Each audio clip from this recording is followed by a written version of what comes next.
அஸ்ஸலாமு அலைக்கும் வரஹ்மத்துல்லாஹி வபரகாத்துஹு. தினமும் ஒரு துஆ. ஒருவர் நமக்கு உதவி செய்யும் பொழுது அவருக்கு நன்றி செலுத்தும் விதமாக நாம் ஓத வேண்டிய துஆ. அன்பிற்குரிய அல்லாஹுவின் நல்லடியார்களே, நன்றி செலுத்துதல் என்பது முஃமின்களிடம் இருக்க வேண்டிய மிக முக்கியமான ஒரு பண்பு. அல்லாஹ் நமக்கு வழங்கிய அருட்கொடைகளுக்காக அவனுக்கு நன்றி செலுத்துவது, அடியார்கள் நமக்கு செய்த உதவிகளுக்காக அவர்களிடம் நாம் நன்றி உணர்வோடு நடந்து கொள்வது, இந்த பண்பு நம்மிடம் இருக்க வேண்டும் என்று இஸ்லாம் நமக்கு போதிக்கிறது.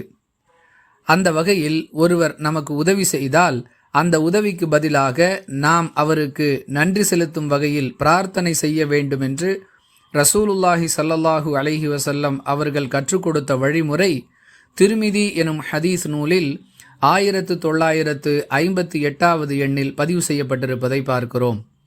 ஒருவர் நமக்கு உதவி செய்தால் அதற்கு பதிலாக நாம் அவருக்காக ஜஸாக்கல்லாஹு ஹைர், இதற்குரிய கூலியை அல்லாஹ் உங்களுக்கு வழங்குவானாக என்று துஆ செய்ய வேண்டும் என ரசூலுல்லாஹி ஸல்லல்லாஹு அலைஹி வஸல்லம் அவர்கள் கூறுகிறார்கள்.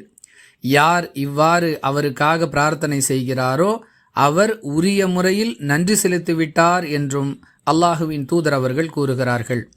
மீண்டும் ஒரு முறை சொல்லுகிறேன், ஒருவர் நமக்கு உதவி செய்தால் அவருக்கு நாம் நன்றி செலுத்தும் விதமாக ஜஸாக்கல்லாஹு ஹைர், இதற்குரிய கூலியை அல்லாஹ் உங்களுக்கு வழங்குவானாக என்று பிரார்த்தனை செய்ய வேண்டும். வாஹிரு தஅவானா அனில் ஹம்துலில்லாஹி ரப்பில் ஆலமீன். அஸ்ஸலாமு அலைக்கும் வரஹ்மத்துல்லாஹி வபரகாத்துஹு.